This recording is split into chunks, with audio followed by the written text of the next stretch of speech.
Students, आज हम लोग व्याकरण का एक नया टॉपिक शब्द युग्म का अध्ययन करेंगे। शब्द युग्म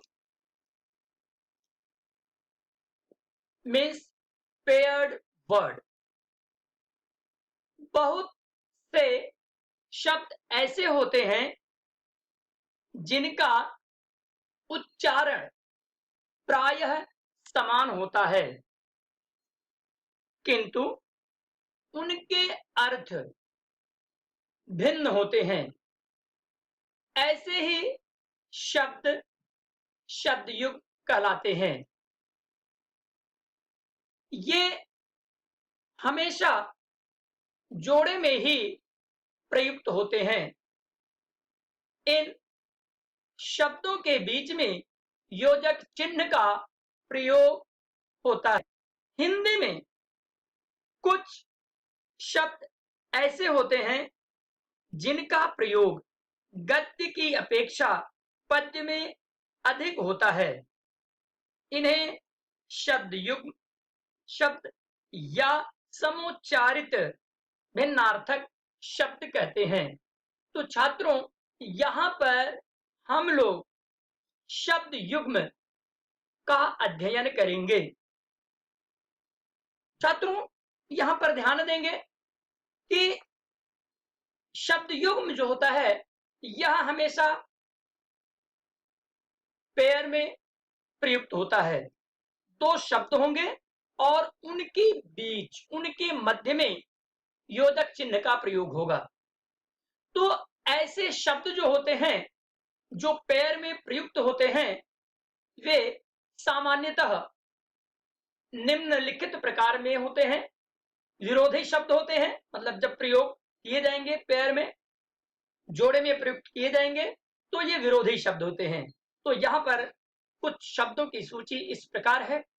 हानि, लाभ, सुख, दुख, आगे, पीछे, इधर, उधर, ऊपर, नीचे, माता, पिता, बाहर, भीतर, भला, बुरा।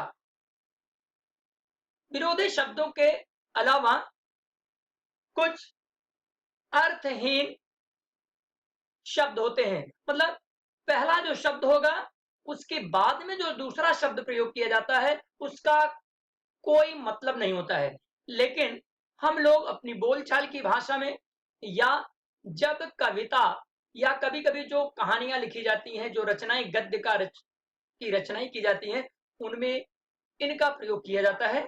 जैसे सोना, बोना, नहाना, बहाना, खाना, वाना, पानी, वानी, घूमना, उमना, देखना, ओखना, धूप, ऊप, जगह, वगह, गाड़ी, वाड़ी।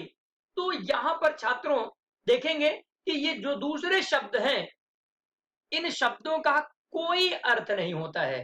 हम पहले शब्द के साथ दूसरे शब्द को ऐसे ही जोड़ करके अपनी बोलचाल की भाषा में या कभी लेखन में इनका प्रयोग कर दिया जाता है, जिसका दूसरे अर्थ का कोई मतलब नहीं होता है। पुनरावृत्ति वाले शब्द, कभी कभी हम एक ही शब्द को दो बार आवृत्ति कर देते हैं, मतलब उसे हम दो बार प्रयोग करके अपने लेखन करते हैं। तो ऐसे शब्द हैं धीरे धीरे, आगे आगे, चलते चलते, खाते खाते, रोते रोते, हंसते हंसते, खेलते खेलते, देखते देखते। तो जब हम वाक्यों की रचना करते हैं तो हम इन शब्दों का प्रयोग कर देते हैं।